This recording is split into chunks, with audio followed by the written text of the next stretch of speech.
Successful Escapes, number 23. Hello, I'm HG Tudor. I now present to you another instance of somebody who has accessed my work to help them understand about narcissism and lead them to a successful escape. This successful escape that's recounted to you in detail comes from Chris, who also goes by the name of the Risen Knight, something he's quite happy to share with you. Accordingly, settle back, listen in, and learn more about the interesting circumstances of Chris's ensnarement and how he dealt with it, utilising my work. Hello, my name's Chris. Some of you will know me as the Risen Knight, and this is my story of escape. So in 2019, I received a message on my Facebook business page asking me to do some work on a local business in the area. So I went round to that business and did the work as agreed, and stayed behind for a little while to have a chat and a cup of tea with one of the owners. It was a married couple. So I'm chatting with this lady, and I find out that she is one of Jehovah's Witnesses. Now, I'd been a Jehovah's Witness myself for 27 years. I left the religion in 2013.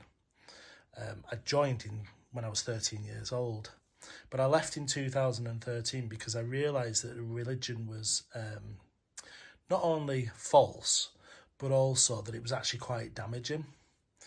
So I left that religion, and anyway, this lady who has this business, she starts asking me about why I left the religion. So I, being an honest guy that I am, I explained the reasons why, and she listened to what I was saying and even debated with me to a point over it, which is quite unusual actually, because generally speaking, Jehovah's Witnesses don't really have much to do with ex-members, and if you start challenging their beliefs, they tend to kind of close down because they view it as an attack on the faith. So I was quite surprised by this.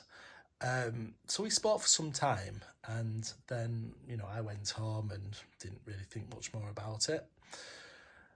The following day, I received some more text messages, just first of all thanking me for the work, but also talking to me more about why I left the religion. So, and would I ever consider going back? And I was straight, but I was kind, in my responses, and explained that I would never go back because of the damaging effects of that religion. But the text messaging carried on, and this happened for another 2 days. Then by about the third or fourth day, out of the blue, she just told me that she had feelings for me, that she was really attracted to me, that she fancied me, which really threw me because she was a married woman, and generally speaking, Jehovah's Witnesses are pretty faithful, despite, the disagreements that I have with the religion. They do have very high standards, moral standards. So it really surprised me, this. Plus also, through my conversations with her, I realised that actually, she was quite heavily involved in the religion. She was like a pillar of that particular community. So it really did surprise me. But unfortunately for me, I was really attracted to her, and also. And I recognise now that this was my emotional thinking feeding the addiction, because my mind began to reason that, well, this person, apart from being attractive, and she's 12 years younger than me, that there's a compatibility there because of the fact that, she's from a similar background to me, being a part of that religion, and that we'll understand each other and that she'd understand me. So, when she told me how she felt, I told her that I felt the same. So we carried on texting each other, and this happened for about a week, and then we started meeting up in secret early mornings. Then she finally went and told her husband that, that she'd been meeting up with me and that she had feelings for me. Within a week and a half to 2 weeks, we'd slept together, and she was disciplined by the local church that she belonged to, and it was actually announced at their meeting that she'd received disciplinary action. But that very night she came back to my house and we ended up sleeping again together. So after about 2 weeks, she'd left her husband and 2 kids and moved in with me. Now, obviously I look back on that now, or I have for some time, and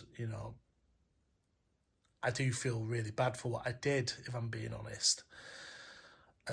Even though I eventually later on ended up having a really close, good relationship with the kids, the effect that our actions had on the family was awful, and it's like I do feel bad about that.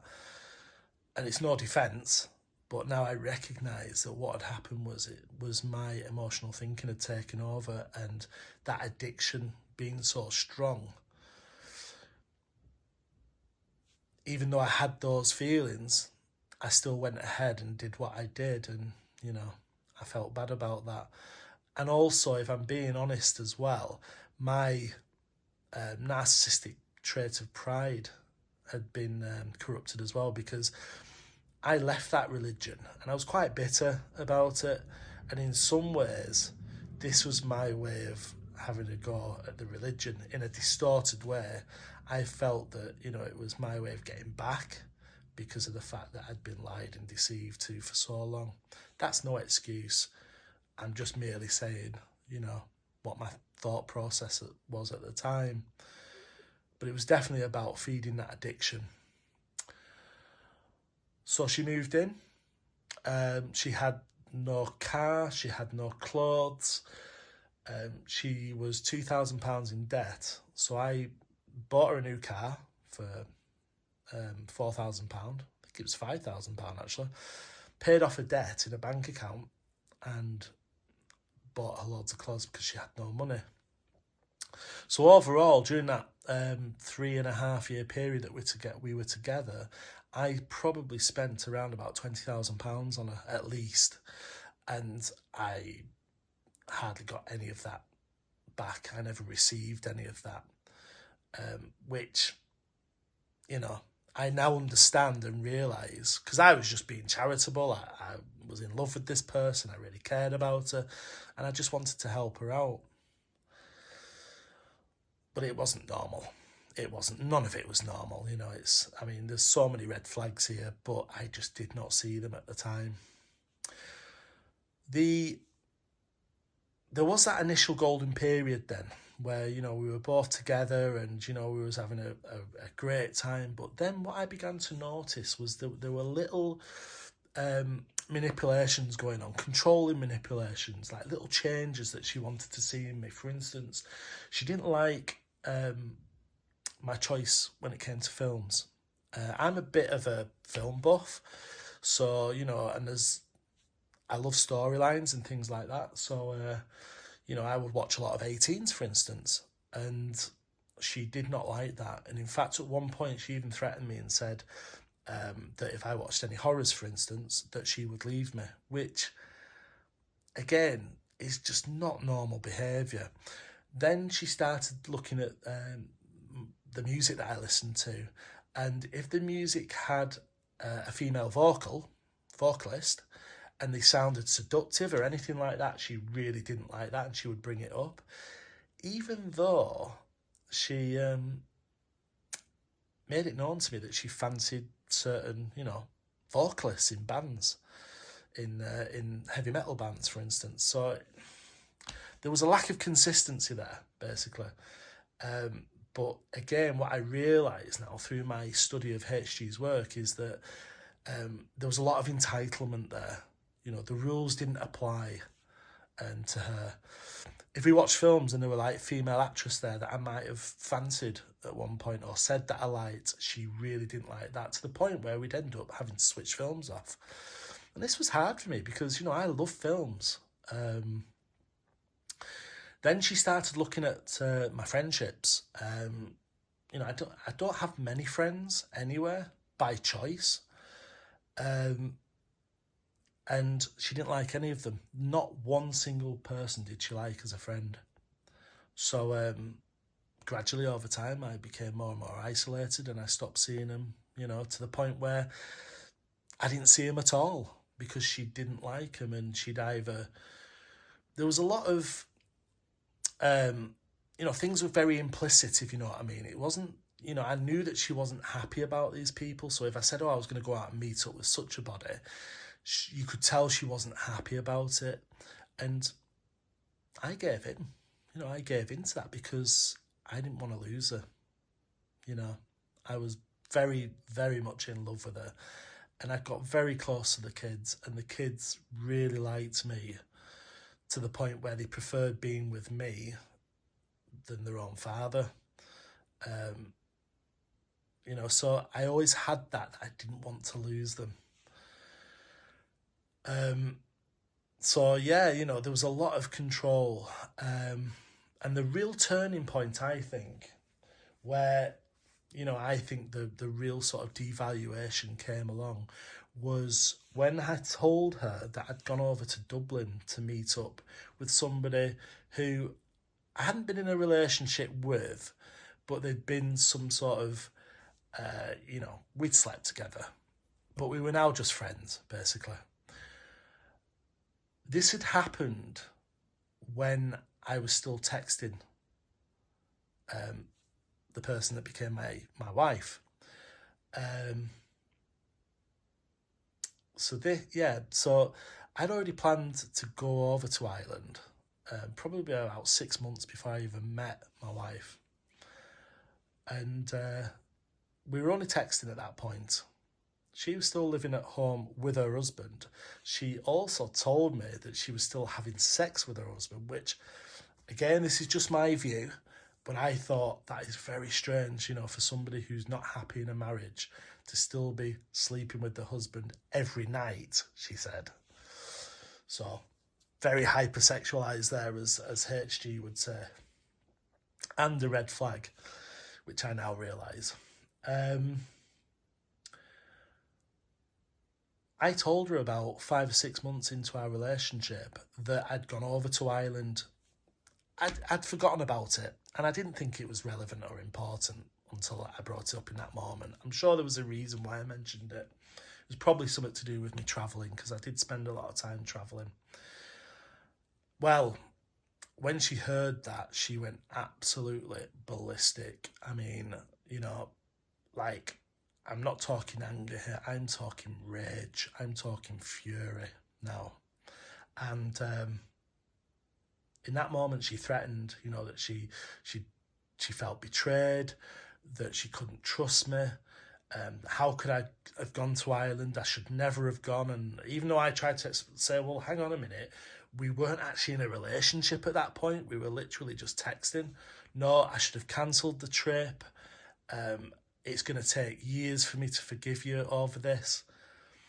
And I might be leaving you because of it. And I was scared. My anxiety went through the roof. I was frightened that I was going to lose this person. And I begged and pleaded with her, and I apologised. Even though there was a part of me that felt, actually, I don't think I've got anything to apologise for here, because we weren't in a relationship. And in fact, and I forgot to mention this, when she did move in with me, she actually went back home for a little while. So it wasn't, there was a lot of uncertainty at that point over the relationship. And that was the real turning point. And I think that would be, you know, considered like where I suddenly became painted black. You know, there'd been a few little adjustments before that, but that was the real turning point. And that's where things started to get, quite bad, in the sense that she started looking back at my Facebook posts, going back years before I even knew her. Any pictures where it was a female and I'd liked the picture, she wanted to know whether I'd slept with them, whether I'd had sex with anybody in the town that I lived in. And that if I had, that this relationship's over.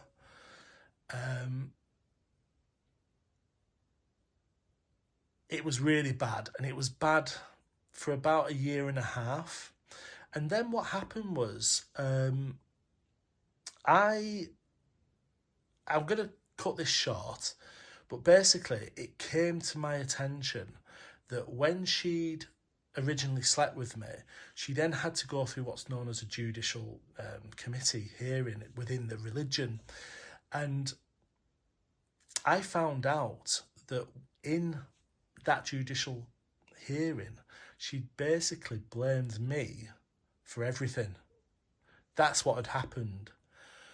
She said that I was the one that contacted her, that I was the one that told her that I had feelings for her and that I was stalking her, which was just complete and utter nonsense. I would never do that. So she just lied and threw me under the bus to these elders within the religion. And I just felt that was really unfair. And I'd, at this point, had put up with 1.5 years of some really horrible things being said about me, that I was a liar, that I couldn't be trusted, that she would never lie to me, and, and all this. And it was like, there's so much, honestly. But although I was upset about the fact that she'd lied to me, in my mind, I looked at it and thought, well, this is a real opportunity now for us to, whatever mistakes we've made, to put them to one side, clean slate, let's start again. And she agreed to that. She did agree to that. When she finally sort of, admitted what she'd actually done, which I wouldn't have had a problem with if it hadn't have been for the amount of abuse that I'd received up to that point of hearing about what she'd actually said to me in that meeting. So in my mind, yeah, it was a fresh start. But it lasted, I don't know, maybe 2 weeks, something like that. And then it started again, bringing up my past.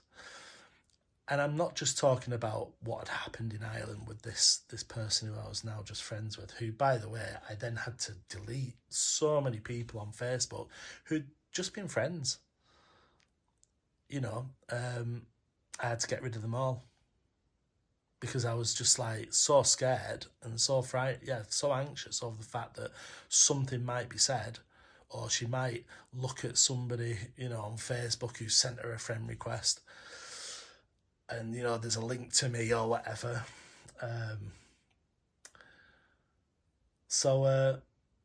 Not only did she talk about like my past and the fact that she always felt that I was this dodgy character, this dodgy individual, but also she started to be very critical about my family and also my upbringing. And I had not had an easy upbringing. Talk about a lack of control environment, that's a whole subject in itself. But I was brought up in a real sort of lack of control. My mum just didn't look after me or my brothers. Fortunately, through studying HG's work and doing the empath trait detector test, I recognised that clearly I didn't have the genetic component of narcissism, thank God, because otherwise, without a doubt, I'd have ended up being a narcissist. Without a shadow of a doubt, because there was no control there in my upbringing, in my family life. That's a whole subject in itself. But she started then bringing up all my past and, disrespecting my family, and in a real sort of like, in a horrible way. When somebody's being like horrible to you, but the actors are, they're being friendly, but they're kind of not. You can see there's a real sort of like passive aggressiveness about it. That's what she was like. And I would repeatedly, on many occasions, would say to her, look, no, you can't. it's not fair, this. I don't want to talk about my past. I don't want to talk about my family and stuff like that. But she wouldn't listen, and she kept doing it. And then sometimes she'd bring up these like little, you know, sneaky comments kind of thing. And, you know, it's obvious what she was trying to do. You know, she was trying to extract that negative fuel from me. I realise that now. I started looking into HG's work, well, it would have been around about May of this year. I'd looked at other people who were so-called experts on narcissism, but nothing really sort of resonated with me, or I couldn't see any sort of like practical application of what I was hearing. It felt very much like just like an intellectual exercise sort of thing. So I'd got onto HG's work because another so-called expert on narcissism was doing an interview with somebody called Andrew Gold. And then I noticed in the sidebar on my YouTube that there was an interview with HG Tudor, a psychopath. And I thought, that's interesting, because I've always been interested in my psychology and stuff. So I started listening to him, and then I realised, well, he's a hybrid narcissistic psychopath, and that he has a website and that he has a YouTube channel. So I started devouring all this content, started purchasing books, you know, articles and videos from the Knowledge Vault, you know, the audio files and stuff. And I began to recognise and see that there were patterns, you know, that there were similarities in how my ex-wife was behaving to what HG was saying. A lot of the pity plays, a lot of like the word salad and things like that. The amount of times where we were having arguments and it'd be 2 o'clock in the morning and I had to be up for work, you know, like really early. And it's like, it's just exhausting, you know, where you're just going round that circular conversation and stuff. And I could definitely resonate with this. You know, I could see it, what was happening in my own life in this relationship with the narcissist, this dynamic. And once I started to understand, and, you know, I looked at things like Nat Vision, for instance, and the 3 assertions of control, I started to understand and realise and learn about the prime aims. That was a real sort of eye-opener for me. And there was a shift then as well in my attitude at that point, because I wasn't ready to leave. I didn't really know what to do at that point.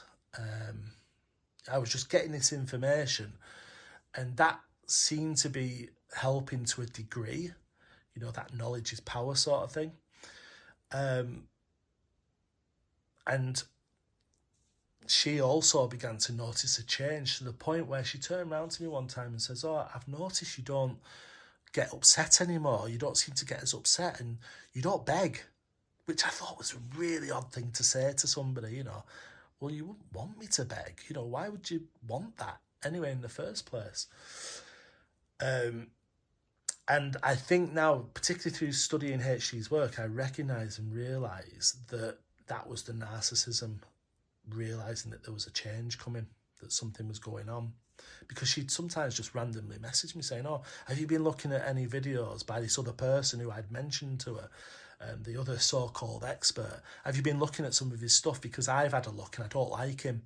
You know, I don't like what he's saying," and things like that. And I was like, "Oh, no, you know, I've not been looking at any of that, you know, in a long time." And at that point, I'd been looking at, obviously listening to and looking at HG's work. These are my cats, by the way. Brando and Mittens. They've given me plenty of support. So, yeah, so I then started to realise, well, I needed to know. I was like, right, I need to know, first of all, whether I'm a narcissist, because at one point I was convinced it was me, which is very common.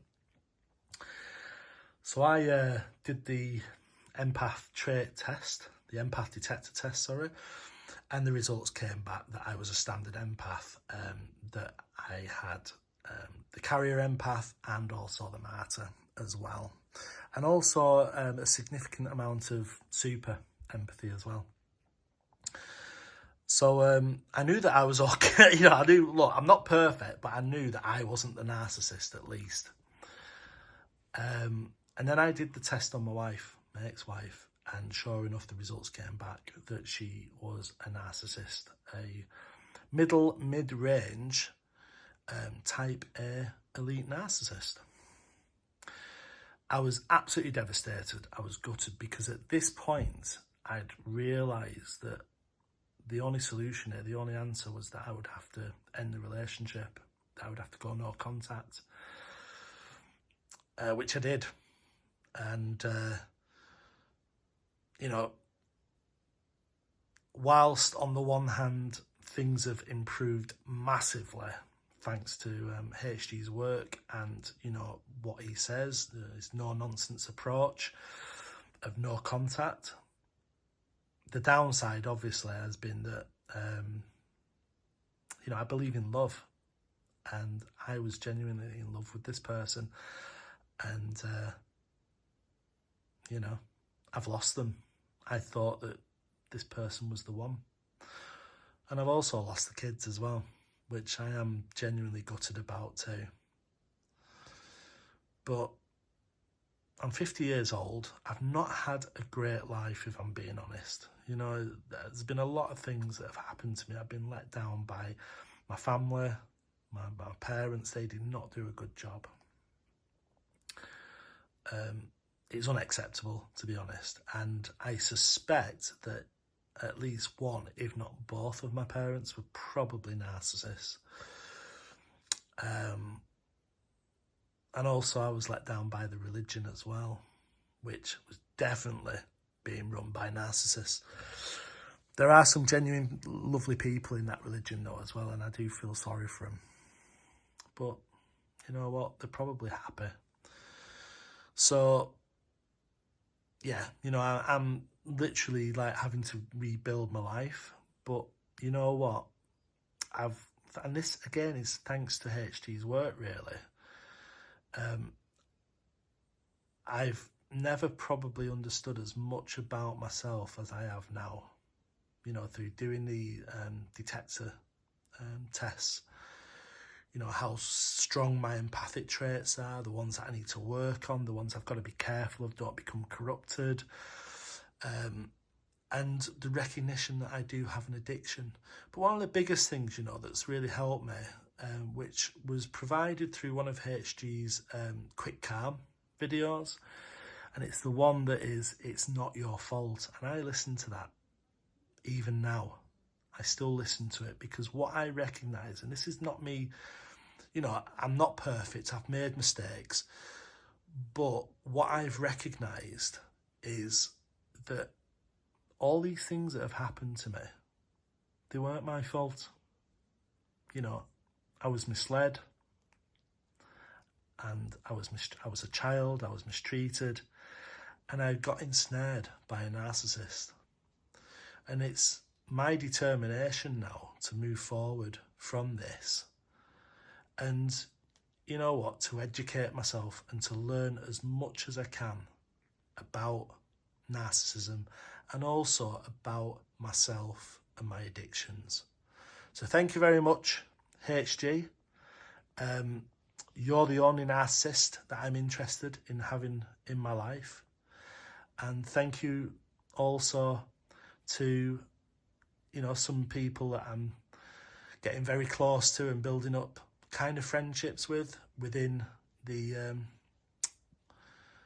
Tudorites, who I talk to a lot on the live chat, on the videos. Take care. Thank you for listening to my story. And there we have the circumstances of Chris and his escape. Thank you to Chris for sharing that detail. If you would like other people to learn about the successful escape that you have achieved, then all you need to do is send a video or audio file to narcissist1909@gmail.com for my consideration. The email should be marked successful escape, and then I can consider whether it ought to be included in this ongoing series, which enables you to showcase what you have achieved using my work and to encourage other people to do the same. I'm HG Tudor. Thank you for listening.